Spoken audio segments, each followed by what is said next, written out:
welcome everyone to round one of Thursday, January 8th, Star Wars Unlimited Locals Night over at Valkyrie Vault in Brownsburg, Indiana. If you guys are looking for a place to play some Star Wars Unlimited, check out Valkyrie Vault in Brownsburg, Indiana. Thursday nights, 6 p.m., $5 entry.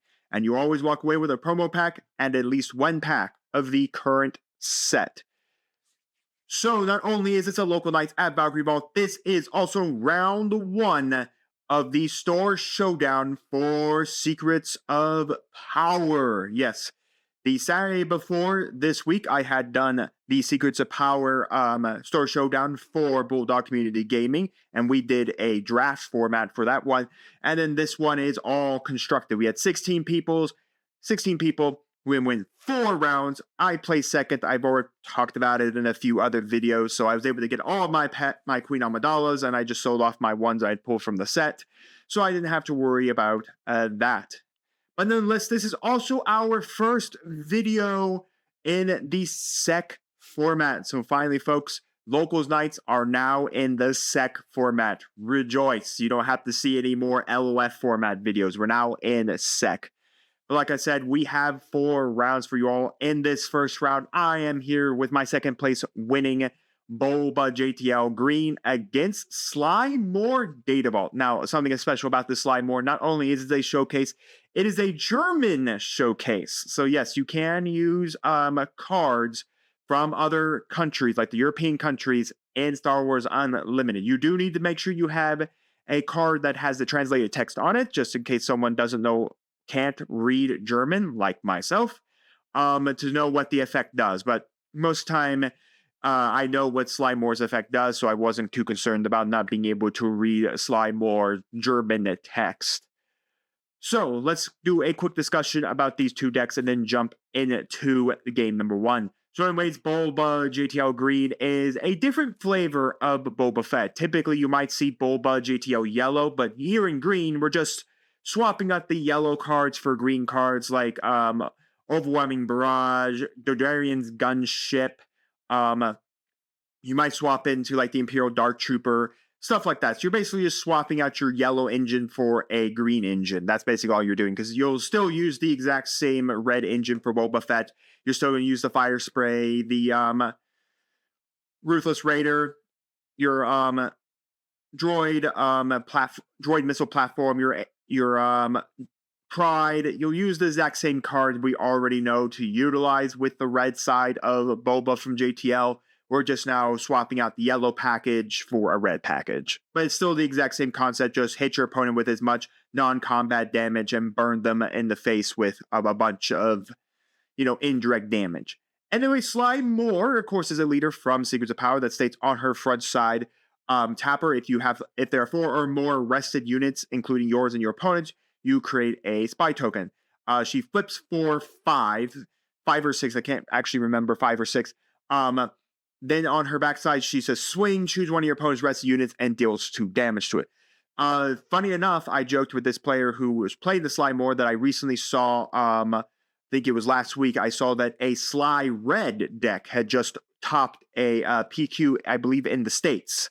So that was pretty cool. So Sly Moore is competitive here, so that's pretty neat. But anyways, we are running, of course, the Data Vault, giving us the 60 cards. We're running in, of course, yellow-green package, so we're going to be able to use, like, Surprise Strikes, Waylays. We're going to be able to use OB and all of that to kind of deal with our opponent and all of that. So nonetheless, we have a JTL leader against, of course, one of the new SEC leaders. So without further ado, let's jump into game number 1.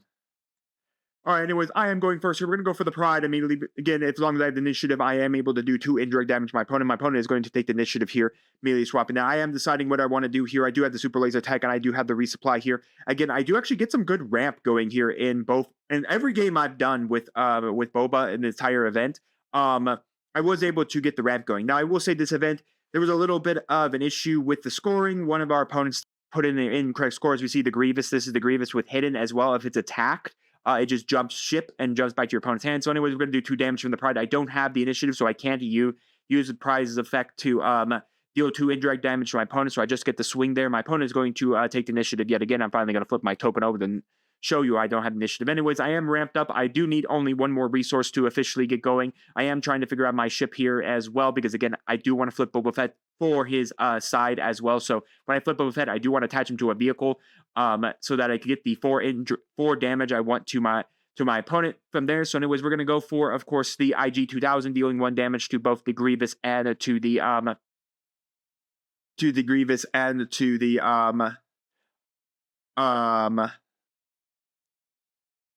shoot.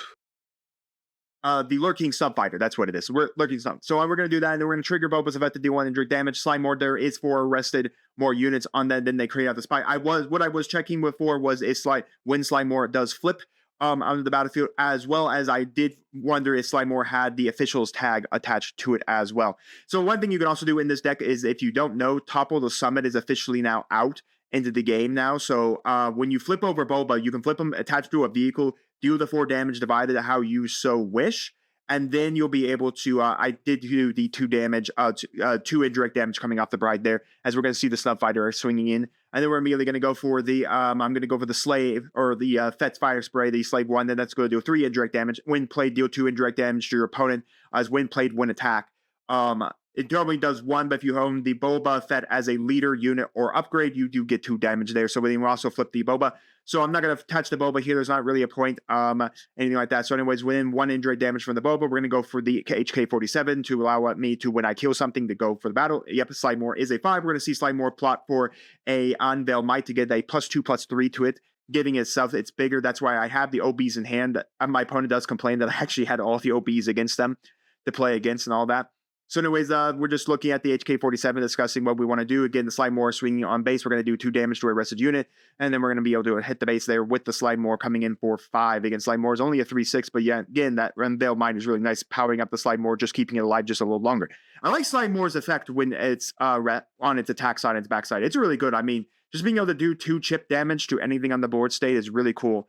Now, I do have the 𝐶𝐶 in there. I could flip the 𝐶𝐶 to allow the Boba Fett to immediately swing, but one card in here that this deck strategy really utilizes well with, as we go for the Boba Fett onto the IG-2000, we're going to do 1 damage to the Subfighter, 1 damage to the Grievous, and then we're going to do 2 damage to knock out the Spy there, just keeping the battlefield completely destroyed, and then we're going to go for the 3 damage on the 3 damage from the HK-47, because that is required by the card's effect.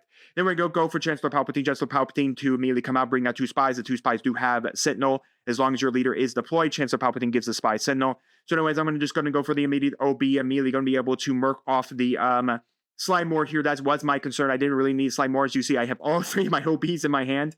We're just going to murk immediately everything onto the Sly more. Now, again, the spies do still consider to be Sentinels here, because again, the trigger effect off of Chancellor Palpatine is that. Now, what I'm looking up on my phone is I'm trying to look up the effect on these Fett's Fire Spray to figure out if Fett's Fire Spray does deal the indirect damage on the attack here. My opponent is just doing their thing. Again, this card game really doesn't have like hand traps or anything like that. So we're going to go for budget scheming. We're going to budget scheme here. We're going to give an experience token to the Chancellor, the experience token to the spy, and the spirit token to the spy.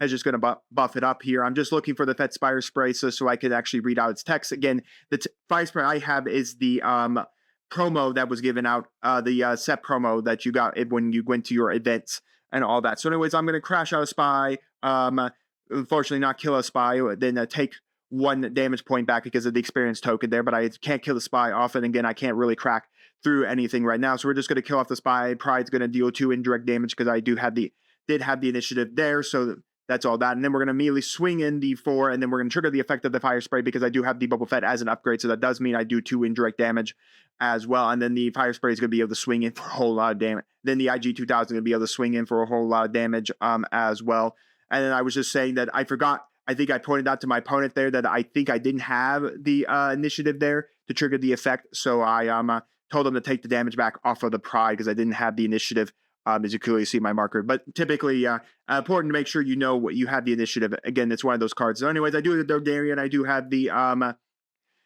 do have the droid missile platform. I do have the other OBs if there was anything big coming down as well. So I do have a 𝐶𝐶 in the resources, but there's no use of doing anything with the plot because it's now pointless. And again, now I'm basically in the driver's seat. The space is my arena, and I'm controlling it without even a question of a doubt. There's not really much that Sly Moore can do. Again, Sly Moore doesn't really have a rest function. Again, there is yellow, so there are ways to do like Asteroid Sanctuary, and we're just going to go for the OB. We're going to get the +2, and they're immediately going to kill off the fire spray, and then we're immediately going to work off the HK-47 with the remaining points of damage because we needed 2 there. Again, the Chancellor got a +2. Anyways, we're going to go for another OB there, and then immediately going to attach it to the IG, and then we're immediately just going to scoop up the game. I do joke with my opponent, I have my 3rd OB in hand.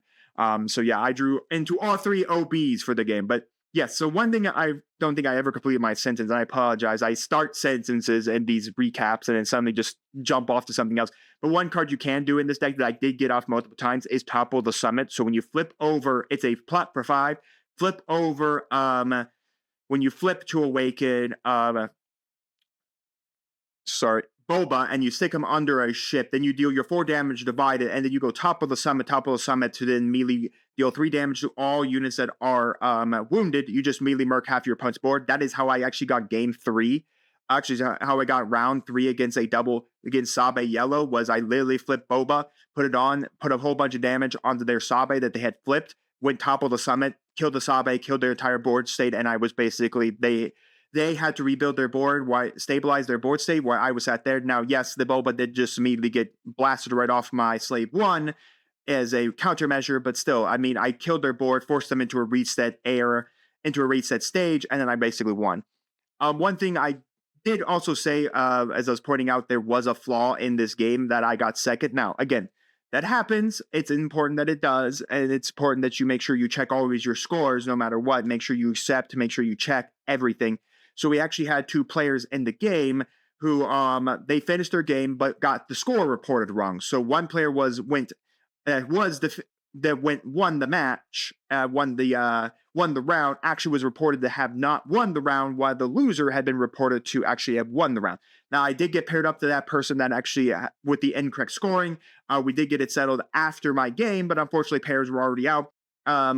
We did have a weird part where the player that technically had won round 1 then got into a tie situation in round 2. They were doing Chancellor Data Vault, and their matchup was against Yoda Data Vault. So unfortunately, they ended up into a tie state, and that was it. So nothing you could do about it. They intentionally tied because there's no way either of them were going to be able to win without a doubt. So it would end up in a tie state. So they intentionally drew. If he had actually, funny enough, that player that tied actually had won their round 4 matchup, it would have actually pushed me out of the top 2 and probably pushed me to top 3 because they would have gone up to 10 points because they were at 7 after the end of round 3, and I was at 9 after the end of round 3. So yeah, that really did suck. Good thing they actually lost, but it still gets me top 3 because I was technically still in top 3 contention. But nonetheless, do make sure you check your scores because of that. We had almost 5 undefeated going into this, and I was able to get an easy match out of my round 2. I'm not going to complain about an easy match out of round 2, but folks, it's a PSA. Make sure you always check your scores before going into the next round, just in case we need to do repairings or anything like that. Make sure that scores are getting reported correctly. But now that PSA is over, let's move into game number 2. Here we go, folks. Game number 2. Let's do it. So anyways, we're going to start off with a Screeching TIE Fighter, and then we're going to go for a Pride against Screeching TIE Fighter on attack and remove the keywords from one of your from an enemy unit. Unfortunately, Pride doesn't have any keywords. His effect is on attack, so it doesn't really matter. So anyways, my opponent does, of course, still have the initiative here, so there's Pride will be doing 2 damage here. So we got to go for 2 damage from the TIE Fighter and 2 damage from the Pride. Again, no, cannot trigger Pride's ability to do the 2 extra indirect damages. I do not have the initiative. That is an important thing as well. So if your opponent does take the initiative while you have a Pride still standing, technically you can no longer get the effect. We're going to go for a resupply and a Jar Jar Binks. But yeah, if your opponent takes initiative while you still have an active Pride, you no longer have the initiative. So Pride no longer deals the 2 indirect damage. So if you have the initiative, make sure you always swing Pride first so that you can ensure you get that 2 indirect damage off. So anyways, I'm going to be at 5. My opponent's going to be at 4. Again, I somehow was able to ramp again. We're going to go to the Snub Fighter to rest the Pride. I'm immediately going to go for the come out for the Fetz Fire Spray. Again, we can't call Slave 1, but it's originally the slave one. Anyways, and then that's going to deal 2 indirect damage to my opponent, and then 1 indirect damage coming off the Boba. We're going to go for the Screeching TIE Fighter. Again, there's nothing for the Screeching TIE Fighter removed keyword-wise because no one on my board has a keyword. Anyways, we're then going to make a spy because we have 4 more rested guys onto the battlefield with good old Sly. Again, I think there's some interesting things from here. You can even like slot in like Queen Amidala in Sly Moore. Yeah, you'd have to pay her up for 7, but still, I think that's a pretty neat thing. Anyways, we're gonna just kill off the spy here, and then immediately, that's all that. Anyways, I did have the initiative there because I did swing here first, so I did do 2 indirect damage. I could have tapped the Boba there as well to do the 1 indirect damage, but I didn't really feel like it. Anyways, we could go, we can flip Sly Moore here as well, and as I can flip Boba as well, so we can flip both sides here if we really want to. And again, I am threatening that OB as well. So anyways, we're going to go for Sly Moore to, of course, then get another Unveiled Might here because unfortunately they do not have the ability to go for that. I am showing Top of the Summit, folks. I am showing Top of the Summit. Now, again, my opponent didn't know I had Top of the Summit, by the way, as we go for Masmada to then give the experience tokens to an official. I was just checking, does it have official, because I didn't know the German word for official, but I did check his text as well. So I checked the text on the English version of it. Again, if you do play cards that are out of your area and all that. So anyways, we're going to go for the effect of the slave one here. I am going to plot out 1 card here, but again, I do want to trigger the effect of Boba Fett first. I did tell my opponent I have 1 plot card to play. I just haven't shown it just yet. I'm figuring first out Boba. So how this works is that you could use Boba effects as chain link. So basically, if you're thinking in Yu-Gi-Oh terms, your chain link 1 will be Top of the Summit. Chain link 2 is Boba. And then we're going to trigger. So we resolve the Boba. We kill off the Screeching TIE Fighter. We put 1 damage on everything. And then we trigger Top of the Summit to deal 3 damage to all damaged units. So that is immediately going to be able to Merc Masmada, Jar Jar Binks, and the Snub Fighter all off the ground. Now that does leave. And again, Sly Moore is going to be able to survive that attack there because, again, it still had the extra health points. So anyways, we're just going to go kill we're going to go attacking the base, deal the 2 damage to Pride. We're going to swing. We do have the 2 indirect damage to swing in from the Fett's Fire Spray because we are Boba Tech Fett at that point is an upgrade. So yeah, that does happen on attack each time. So that is very important there. So anyways, we're going to move forward with all that. So basically, the game is now going into my direction as well as we could see here. Now, again, I do have the OB. I do have Overwhelming Barrage, and then we're going to go for the Snapshot.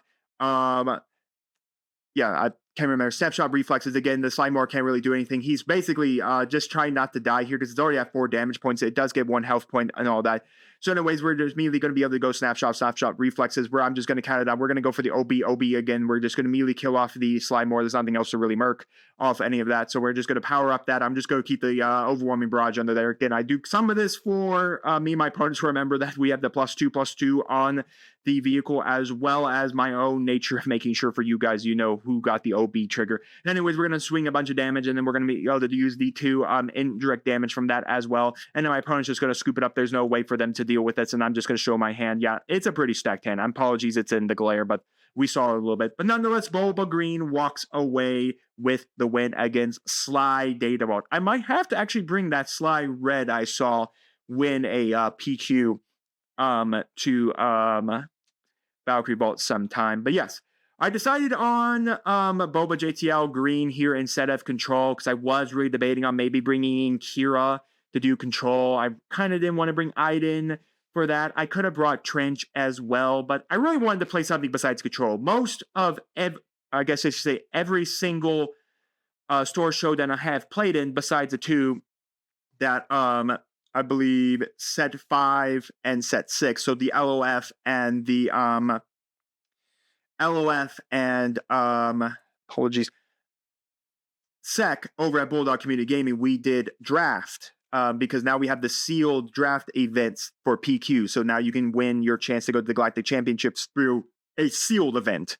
So basically where you open packs and then build a sealed style deck. So that just happened. They started doing that over at Bulldog, which is a lot of fun. It's a lot of fun when you when everyone's kind of on equal footing. But here we actually had a majority of people were outside really of our community and kind of coming in with high competitive strategies to win these cards. Now, again, Maybe if this Store Showdown card was a little less meta viable and a little less relevant to the meta, then yeah, sure, maybe it wouldn't have gotten so much, publicity. But since we were early into the Store Showdown time period, as well as the Queen Amidalas were very much meta relevant for a lot of really good strategies right now in the game, yeah, they were wanted. Now, I don't want to bum this out because I really want this to be about talking about the decks and the strategies and the fun of all that, but I do really want Fantasy Flight to do something with Store Showdowns. I have nothing against Store Showdowns. I think they're a really cool thing, especially for people who don't want to go to PQs or anything like that. This is a really great way for you to, play some meta without that. But in my opinion, they're Store Showdowns. They're for the store. Fantasy Flight needs to do something where Store Showdowns are about the community that goes to the store, that spends money, that comes weekly to play at that store and support them. I'm not against players coming in and trying to win their way into these cards. I'm not against that at all. But in my opinion, when typically Valkyrie Vault's about an 8 to 10 person group that we know that comes in, we're constant, we're fun, we like playing little fun decks, and we just have some real fun. We're not all of us are going to be playing meta. I might bring a meta deck here and now and then, but most of the time I'm playing some leader that's really dumb or some leader that's really cool I just want to try out. So I don't really bring meta all that much. I mean, not everyone brings a meta deck either. It's a lot of fun when you don't have to worry about someone playing it super competitive, super sweaty like these events bring into. But the problem is when then these events come out and these cards come out and they're good. Like I like what these Store Showdowns are. They're good, they're viable, they're actually relevant to the meta game, which I think is what we need to see for more cards for future ones. I would really like to support the stores. I really like bringing all these people in, but I would rather they be for the store, the people who come weekly, the people who support the store on a weekly basis. I get it. Not everyone can come to this Valkyrie Vault on Thursday, but to me, Store Showdown should be about the player base at the store. That way they have a chance to win it, and, then all the sweaty players who go to their sweaty stores can have a chance to win it over there. I don't know. I feel like I'm on a double-edged sword, like, that where it's kind of like, well, then that's mean to all those players who don't have a store they go to constantly to play at, where they get to go and play. I'm not saying you have to come every week, maybe come a couple times and it gets recorded, and then those players then get a chance to come in. Again, it's nice to see 16 people come in, but are those the 16 people that are going to come in every single week and play some Star Wars Unlimited with us? No, they're not. They're not. And it also drives away the people that who want to come to the store, but they don't want to get sweaty. They don't want to play sweaty decks or anything like that. It kind of drives them away and has no reason. That's why I think having like the draft over at Bulldog Community Gaming is really good, because I think it keeps some people away because they don't like to play draft style. Now, again, I think another reason why we saw so many people is that, one, the Queen Amidalas are meta relevant. I really like that to go forward with more Store Showdowns. And two, these were so early into the Store Showdowns getting started up. So Valkyrie Vault and Bulldog were some of the first early ones doing their Store Showdowns. But I don't know. I would really enjoy maybe more if they were like for the people who support the store on a constant basis, the people who come out every week and support them, or come out maybe every couple of weeks and support them. I'm not saying that has to be perfect, but I'm going to get off my soapbox. That's my thoughts. You guys can let me know your thoughts down in the comments. If you guys have stores that you're only like maybe 8 or 5 people or 6 people, coming in, playing, having fun, being there, and then suddenly Store Showdowns appear, and then all of these people show up where you thought, hey, maybe I'll get my hands on that, at least a top 8, or maybe I'm really going to play hard at top 4, and then everyone's bringing heavy meta relevant decks like the winner deck. Here's the top 4 decks that won this event. Top place was Han Spark Green. I was second with Boba, JTL Green. Second place, I believe third place was Han Shadow ECL. And I believe fourth place was Sabe Yellow. So tell me exactly how fun that really is, that the top 4 decks are strong meta relevant decks. I really don't think Boba's really strong meta relevant, but still, 2 of those decks are very strong. Like Han Spark Green. Who wants to come to a tournament and then play 4 rounds if everyone's playing Han Spark Green or Han Spark period? Like, who wants that? But nonetheless, that's my soapbox. I just wanted to get that out here because this is this first video, and I've had those thoughts for a while now of that. And that's why I liked it when we had like the LOF one, where it really was just our community playing LOF. Now, again, it didn't help that Grand Inquisitor was the, store showdown card, and he really wasn't good.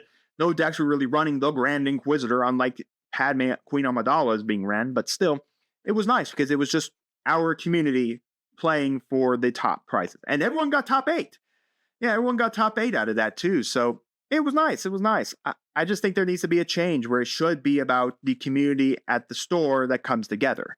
It may become every couple of weeks, play a little event, get your prize packs and all of that. And then, hey, if you get so many times throughout the times and you get put into play for the store showdown, I think it would be really cool. I think it incentivizes people to come and play at the stores and support these stores. Rather than, oh, it's a store showdown, I'm going to show up my meta competitive deck, sweaty everyone out, and then take the top prize cards and I've never been here, and I will probably never appear again until the next store showdown. Kind of stuff like that. And that kind of annoys me a little bit. Kind of annoys me, but that's how sometimes card games are. And listen, I've lived long enough in them. I know how these work. Yu-Gi-Oh! Has them, Gundam has them, Star Wars Unlimited has them. That's how it's always going to be. But enough talking on my soapbox. I'm going to push my soapbox now away and store it away for some other time period. I'll bring it out to talk about Star Wars Unlimited and gripes about the game.